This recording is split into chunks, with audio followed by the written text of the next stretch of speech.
ഇറാന് വലിയ നഷ്ടമുണ്ടാക്കുന്നു അമേരിക്ക. ഒരു മിന്നലാക്രമണത്തിലൂടെ, സർജിക്കൽ സ്ട്രൈക്കിലൂടെ 3 ആണവ കേന്ദ്രങ്ങൾ തകർക്കുന്നു.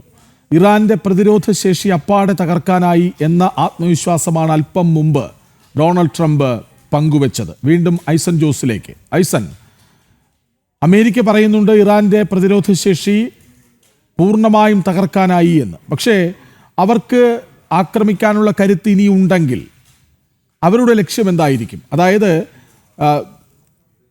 മറ്റു രാഷ്ട്രങ്ങളിലെ അമേരിക്കയുടെ സൈനിക താവളങ്ങൾ അത് കേന്ദ്രീകരിച്ച് അത് ഉന്നമിട്ടൊരു ആക്രമണത്തിന് ഇറാൻ മുതിർന്നാൽ ഇനി എന്ത്?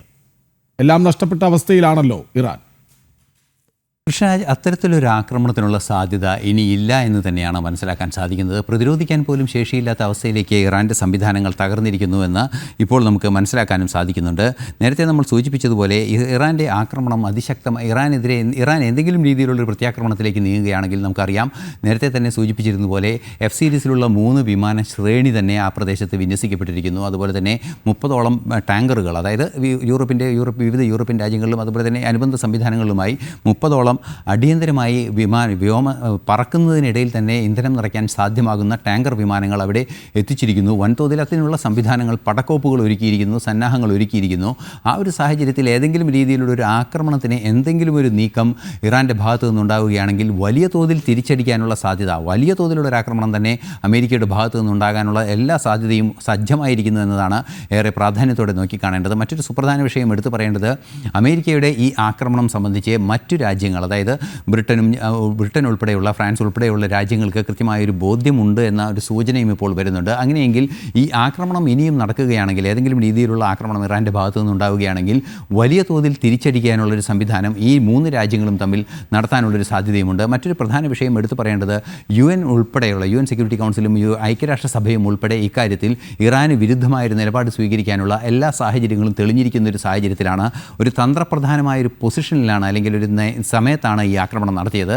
അതായത് ഈ തന്ത്രപ്രധാന സമയമെന്ന് പറയുന്നത്, നേരത്തെ നമ്മൾ സൂചിപ്പിച്ചതുപോലെ ക്ലസ്റ്റർ ബോംബുകൾ പ്രയോജനപ്പെടുത്തുന്നു, ആണവ നിർവ്യാപന കരാറിൽ നിന്നും പിന്മാറാനുള്ള നീക്കം നടത്തുന്നു, പലതരത്തിലുള്ള നീക്കങ്ങൾ, അതായത് ആണവ നിർവ്യാപന കരാറിൽ നിന്നും പിന്മാറാൻ 70 മുതലുള്ള ആണവ നിർവ്യാപന കരാറിൽ ഉണ്ടാകുന്ന ധാരണയുടെ അടിസ്ഥാനത്തിൽ നിലനിൽക്കുന്ന ഒരു രാജ്യമാണ് ഇറാൻ. അതുകൊണ്ട് തന്നെ ആണവായുധങ്ങളുടെ പരീക്ഷണം, ആണവ നിർവ്യാപന കരാറിൽ നിന്നും പിന്മാറി ആണവായുധം പ്രയോജനപ്പെടുത്താനുള്ള നീക്കങ്ങൾ പാർലമെൻറ്റിൽ നടത്തും, അതിനുള്ള നിയമനിർമ്മാണം നടത്തുമെന്ന ഒരു ഭീഷണി മറ്റൊരു രീതിയിലുണ്ടാകുന്നു. അത്തരത്തിലുള്ള സാഹചര്യങ്ങളെല്ലാം തന്നെ ഒത്തുവന്നതോടുകൂടി ഐക്യരാഷ്ട്രസഭയും അതുപോലെ തന്നെ യുണൈറ്റഡ് നേഷനും ഈ അന്താരാഷ്ട്ര സംഘടനകളും എന്താണോ നേരത്തെ മുന്നോട്ട് വെച്ചിരുന്നത്, എന്ത് രീതിയിലാണോ ഈ വിഷയത്തോട് പ്രതികരിക്കേണ്ടത് എന്ന് കൃത്യമായൊരു ബോധ്യമുണ്ടായിരുന്നത് ലോകത്തിന്, ആ ധാരണകളെല്ലാം തന്നെ തകർത്തിരിക്കുന്നു. അതിനുശേഷമാണ് ഈ 2 ദിവസങ്ങൾക്ക് മുമ്പ് ക്ലസ്റ്റർ ബോംബുകൾ ഉൾപ്പെടെ ഉപയോഗിക്കുന്ന ഒരു സാഹചര്യമുണ്ടായത്. ക്ലസ്റ്റർ ബോംബുകൾ ഉപയോഗിക്കരുത് എന്ന കൃത്യമായ മുന്നറിയിപ്പ് പലതവണ UN പല രാജ്യങ്ങൾക്കും നൽകിയിട്ടുണ്ട്. ക്ലസ്റ്റർ ബോംബുകൾ ഒരു നിരോധിക്കപ്പെട്ട ആയുധമാണ്. അത്തരത്തിലുള്ള മാരകമായ ആയുധങ്ങൾ ഒന്നായി പൊട്ടിച്ചിതറി പലയിടങ്ങളിലും നാശം വിതയ്ക്കുന്ന ഈ ബോംബുകളൊന്നും പ്രയോജനപ്പെടുത്തരുത് എന്ന കൃത്യമായ ഒരു നിർദ്ദേശം ലോകരാജ്യങ്ങൾക്ക്, അംഗരാജ്യങ്ങൾക്കെല്ലാം തന്നെ UN നൽകുകയും ചെയ്തിരുന്നു. ഇത്തരത്തിൽ വൻതോതിലുള്ള നിയന്ത്രണങ്ങൾ നിലനിൽക്കുന്ന ഒരു സാഹചര്യത്തിലാണ് ഈ ഒരു ആക്രമണത്തിലേക്ക് വീണ്ടും ഇറാൻ കടന്നത് എന്നതാണ് യാഥാർത്ഥ്യം. UN സെക്യൂരിറ്റി കൗൺസിലിന് പോലും അംഗീകരിക്കാനാവാത്ത ഒരു നീക്കം ഇറാൻ്റെ ഭാഗത്തു നിന്നുണ്ടായിരിക്കുന്നു. അതുകൊണ്ട് തന്നെ നമുക്ക് മനസ്സിലാക്കാൻ സാധിക്കുന്നത്, UN ചാർട്ടർ പ്രകാരം ആരാണോ ധാരണകൾ ലംഘിക്കുന്നത് ആ രാജ്യത്തെ ഇല്ലാതാക്കുക എന്ന കൃത്യമായൊരു നീക്കമാണ് UN ചാർട്ടറിൻ്റെ ഒരു അടിസ്ഥാന സ്വഭാവം, അല്ലെങ്കിൽ UN ഭരണഘടനയുടെ ഒരു അടിസ്ഥാന സ്വഭാവം. ആ സ്വഭാവം അനുസരിച്ചുള്ള കുറ്റകൃത്യങ്ങളും വീഴ്ചകളും അല്ലെങ്കിൽ അന്താരാഷ്ട്ര ധാരണകളുടെ ലംഘനവും ഇറാൻ്റെ ഭാഗത്തു നിന്നുണ്ടായി എന്ന് തെളിയിക്കപ്പെട്ടതിന് ശേഷം, അല്ലെങ്കിൽ അത് സ്ഥാപിക്കപ്പെട്ടതിന് ശേഷം, അത് സൈനികമായ നീക്കങ്ങൾ തന്നെയാണ് പ്രധാനമായും ഉണ്ടായത് എങ്കിൽ കൂടി അത് സ്ഥാപിക്കപ്പെട്ടതിന് ശേഷമാണ് ഈ ആക്രമണം നടന്നത് എന്നതാണ് ഏറെ പ്രാധാന്യമർഹിക്കുന്നൊരു വിഷയം. അത്തരത്തിൽ ആ സ്ഥാപിക്കപ്പെട്ട ആക്രമണങ്ങളെല്ലാം തന്നെ കൃത്യമായി നടപ്പാക്കുന്നതിനുള്ള നടപടി, ആക്രമണങ്ങളെല്ലാം തന്നെ കൃത്യമായി നടപ്പാക്കാനുള്ള നടപടി കൃത്യമായി അമേരിക്കയുടെ ഭാഗത്തു നിന്നുണ്ടാവുകയായിരുന്നു. തീർച്ചയായും നമുക്കറിയാവുന്നതാണ്, ഈ ആക്രമണത്തിൽ നിന്നും ഒരു തരത്തിലും രക്ഷപ്പെട്ടു വരാനുള്ളൊരു സാധ്യത ഒരു തരത്തിലും ഇറാനെ സംബന്ധിച്ചിടത്തോളം ഇല്ല എന്നത് തന്നെയാണ്. നേരത്തെ ട്രംപും സൂചിപ്പിച്ചത് അത് തന്നെയാണ്. പൂർണ്ണമായും നശിപ്പിച്ചിരിക്കുകയാണ് ഇറാൻ്റെ ആണവായുധ സംവിധാനങ്ങളെല്ലാം നശിപ്പിച്ചുവെന്ന് അദ്ദേഹം തന്നെ നേരത്തെ പറയുകയും ചെയ്തു. നേരത്തെ നമുക്ക് ലഭിച്ച അദ്ദേഹത്തിൻ്റെ സമൂഹ മാധ്യമത്തിലെ പോസ്റ്റിലും ലക്ഷ്യം നേടിയെന്ന് പറഞ്ഞിരുന്നു. ആ ലക്ഷ്യം നേടിയെന്ന് വീണ്ടും അദ്ദേഹം ആവർത്തിക്കുകയും ചെയ്തിരിക്കുകയാണ്. ഈ ലക്ഷ്യം നേടിയെന്ന് വീണ്ടും അദ്ദേഹം ആവർത്തിക്കുകയും അത്തരത്തിലുള്ള കടുത്ത നടപടികളിലേക്ക് നീങ്ങുകയും ചെയ്തതിൻ്റെ പിന്നാലെ ഈ നീക്കങ്ങൾ, ഈ ആക്രമണം നടക്കുകയും ചെയ്തിരിക്കുന്നു. ആ ആക്രമണത്തെ സംബന്ധിച്ചുള്ള വിശദാംശങ്ങൾ നാളെ പീറ്റ് ഹെഗ്സെത്ത് ഉൾപ്പെടെയുള്ള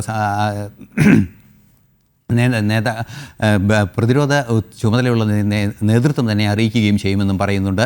അതിൽ നിന്നെല്ലാം തന്നെ നമുക്ക് മനസ്സിലാക്കാൻ സാധിക്കുന്നത് നയതന്ത്ര തലത്തിൽ ഇറാനെ ഒറ്റപ്പെടുത്തി കഴിഞ്ഞു. ഇനി അടുത്ത നീക്കം സൈനികമായി പൂർണ്ണമായും അതിൻ്റെ സംവിധാനങ്ങളെ തകർക്കുക എന്നാണ്. നമുക്കറിയാവുന്നതാണ്, ഇറാക്കിലെ ഓർമ്മകളൊക്കെ നമുക്കുണ്ട്. ഇറാഖിലെ സംവിധാനം പോലെ അത്തരത്തിലൊരു സംവിധാനത്തിലേക്ക്, ഒരു ശാശ്വതമായ ജനാധിപത്യ പുനഃസ്ഥാപനത്തിലേക്ക് ഇറാൻ നീങ്ങുന്നു എന്നതിൻ്റെ ഏറ്റവും വലിയ ഒരു തുടക്കം തന്നെയായി, അല്ലെങ്കിൽ അതിൻ്റെ തുടക്കം തന്നെയായി നമുക്ക് ഈ ആക്രമണത്തെ കാണാൻ സാധിക്കുന്നു. അതുതന്നെയാണ് സൂചിപ്പിക്കുകയും ചെയ്തത് അദ്ദേഹത്തിൻ്റെ അവസാന വാക്കുകളിൽ. അതായത് അമേരിക്കൻ പ്രസിഡന്റിൻ്റെ വാക്കുകൾ, പ്രത്യേകിച്ച് ട്രംപിൻ്റെ വാക്കുകളിലെ ചില പ്രത്യേക ഭാഗങ്ങളെല്ലാം തന്നെ വലിയ സന്ദേശങ്ങൾ നൽകുന്നതായിരിക്കും.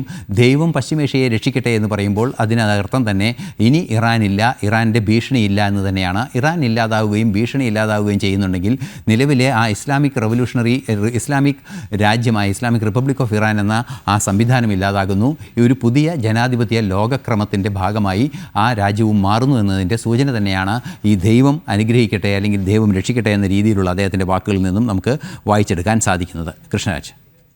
യെസ്, ബെഞ്ചമിൻ നെതന്യാഹു പറഞ്ഞത് അമേരിക്കയുടേത് ചരിത്രപരമായ മുന്നേറ്റമാണ്, വളരെ നന്ദിയുണ്ട് എന്നാണ്. ആ പ്രതികരണം കേൾക്കാം. Congratulations, President Trump.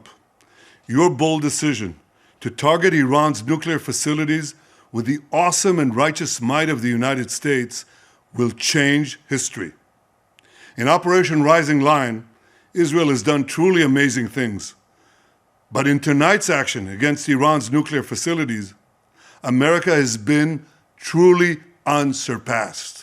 It has done what no other country on earth could do. History will record that President Trump acted to deny the world's most dangerous regime the world's most dangerous weapons. His leadership today has created a pivot of history that can help lead the Middle East and beyond to a future of prosperity and peace. President Trump and I often say, peace through strength. First comes strength, then comes peace. And tonight, President Trump and the United States acted with a lot of strength. President Trump, I thank you. The people of Israel thank you. The forces of civilization thank you. God bless America. God bless Israel. And may God bless our unshakable alliance, our unbreakable faith. Yes, നന്ദിയുണ്ട്, അഭിനന്ദിക്കുന്നു ട്രംപിനെ. Benjamin Netanyahu പറഞ്ഞത് അതാണ്.